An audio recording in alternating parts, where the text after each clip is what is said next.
Corona के second wave के कारण जो दो सबसे डेडली डिजीजेस में से हैं, ब्लैक फंगस और वाइट फंगस, वह पूरे देश में तेजी से फैल रहे हैं।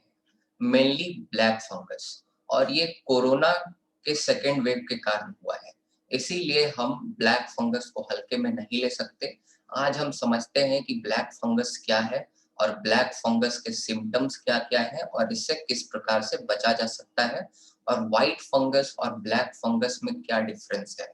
तो जुड़े रहिए मेरे साथ। एक्चुअली ये जो ब्लैक फंगस के केसेस हैं हमारे कंट्री में बहुत तेजी से बढ़ रहे हैं। हम बता दें कि अभी तक 9000 केसेस हमारे कंट्री में देखने को मिले हैं जिस दिन मैं अपना लेक्चर रिकॉर्ड कर रहा हूँ 23 में 2021 के अकॉर्डिंग।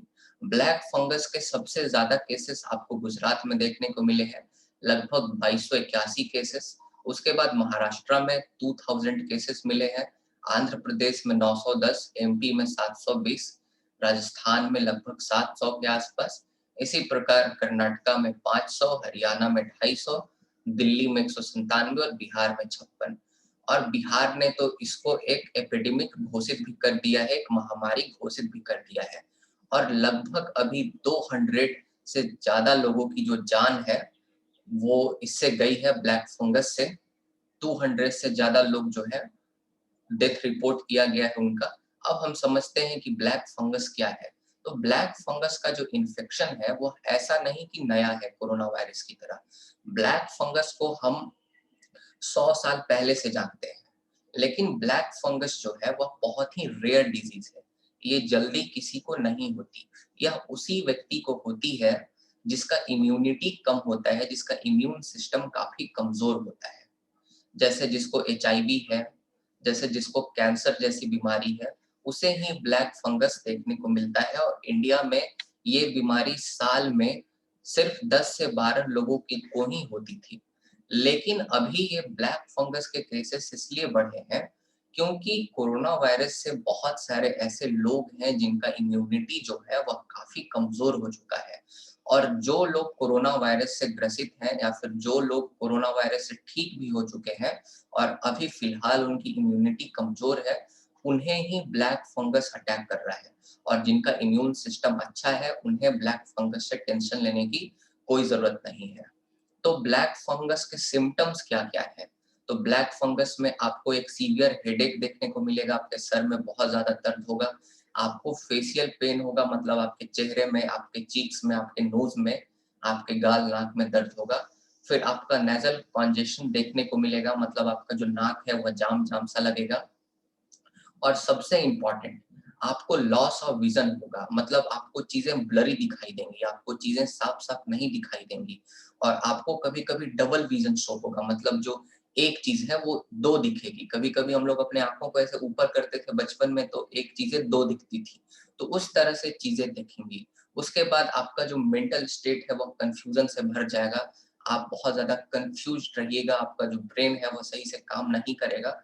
क्योंकि ये जो आपका ब्लैक फंगस है ये स्किन, लंग्स और ब्रेन को ही अटैक करता है। फिर उसके बाद आपके आंखों के आसपास और आपके गाल के आसपास आपको स्वेलिंग अर्थात वहां सूजन देखने को मिलेगा।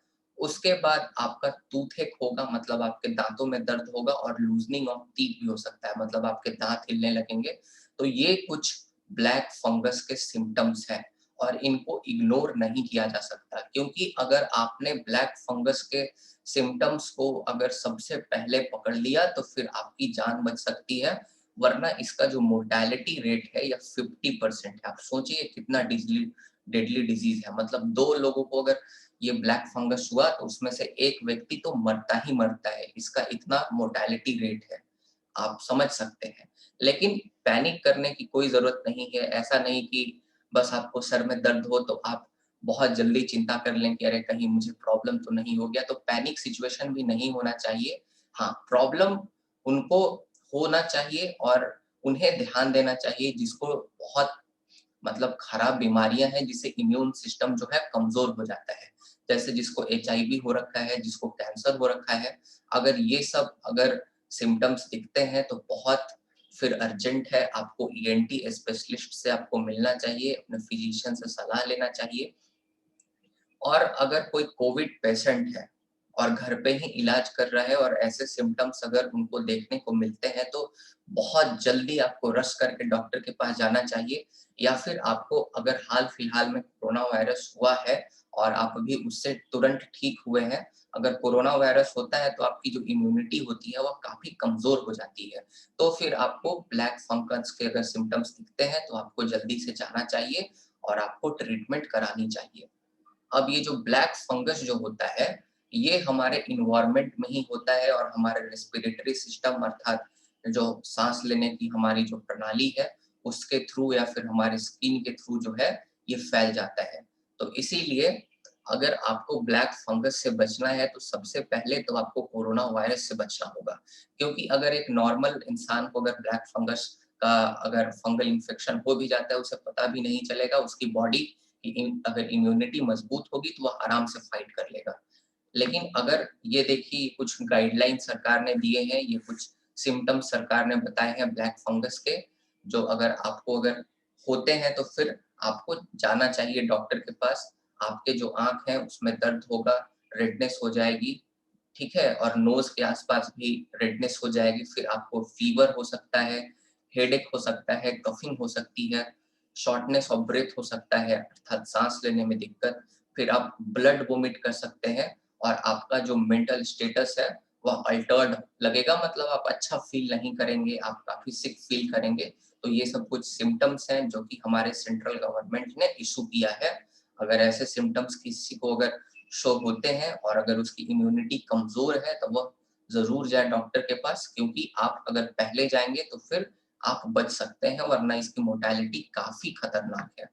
उसके बाद जो व्हाइट फंगस है, व्हाइट फंगस जो है वह ब्लैक फंगस से भी ज़्यादा डेडली डिज़ीज़ है। लेकिन खुशी की बात ये है कि ये जो व्हाइट फंगस और ब्लैक फंगस है, ये कोरोना वायरस जैसे कम्युनिकेबल नहीं है, ये उतने ज़्यादा स्प्रेड नहीं करते, ये रेयर डिज़ीज़ेज़ हैं। लेकिन व्हाइट फंगस के जो 4 केसेस हैं, वो बिहार में देखने को मिल चुके हैं। जो कैपिटल है पटना बिहार का, वहाँ पे आपको 4 पेशेंट मिले थे व्हाइट फंगस के 1-2 दिन पहले, जो कि बहुत चिंताजनक बात है हमारे लिए।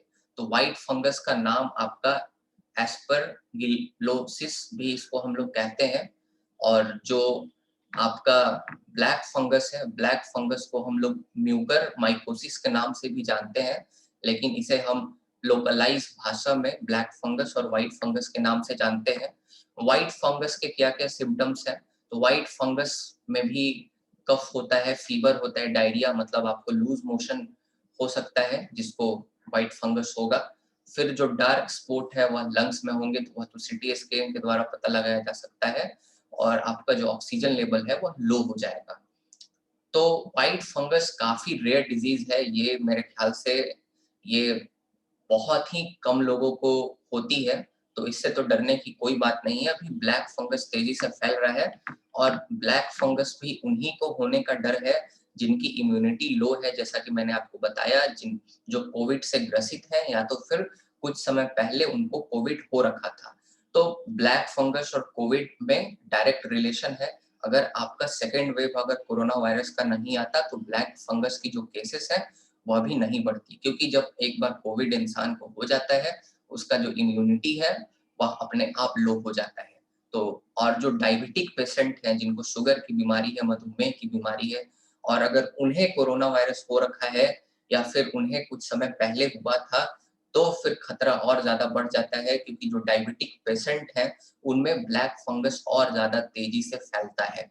तो इसीलिए जो डायबिटिक पेशेंट हैं और जिनको कोरोना वायरस हो रखा है या फिर कुछ दिन पहले हो रखा था, तो उनको तो और ज़्यादा प्रिकॉशन लेने की ज़रूरत है और ज़्यादा सतर्क होने की ज़रूरत है और ज़्यादा सावधानी लेने की ज़रूरत है। अब हम किस तरह से ब्लैक फंगस और व्हाइट फंगस से बच सकते हैं? तो सबसे पहली बात, सबसे पहले आपको कोरोना वायरस से अपने आप को प्रोटेक्ट करना पड़ेगा। आपको मास्क लगाना होगा, आपको सोशल डिस्टेंसिंग मेंटेन करना होगा, आपको लॉकडाउन को फॉलो करना होगा क्योंकि जिसको कोरोना वायरस होगा, उसमें ब्लैक फंगस होने के चांसेस बढ़ जाएँगे क्योंकि उसका इम्यूनिटी अपने आप लो हो जाएगा।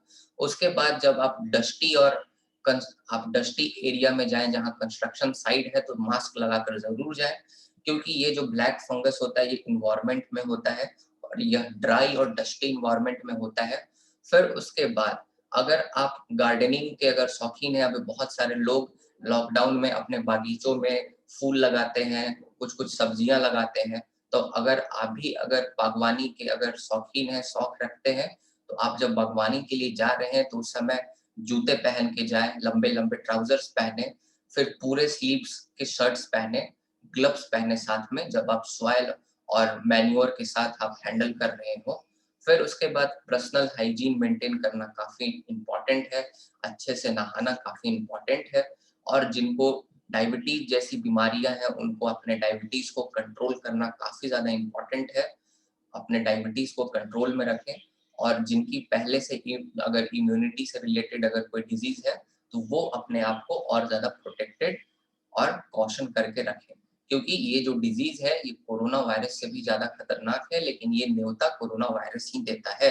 तो कोरोना वायरस से अगर आप अपने आप का बचाव करते हैं, तो आपने तो 98% अपने आप को फंगल इन्फेक्शन से बचा लिया, इसका ये मतलब है। तो बहुत-बहुत धन्यवाद। मुझे उम्मीद है कि आपको ये वीडियो अच्छा लगा होगा, आपको काफ़ी ज़्यादा जानकारी प्राप्त हुई होगी। तो इन्फॉर्म्ड रहें, सेफ रहें, एकता बनाए रखें और हम लोग साथ में फंगल इन्फेक्शन की जो बीमारियाँ हैं उससे और कोरोना वायरस से लड़के इससे जीतेंगे। बहुत-बहुत धन्यवाद, आपका दिन शुभ हो और आप सुरक्षित रहें और सावधान रहें।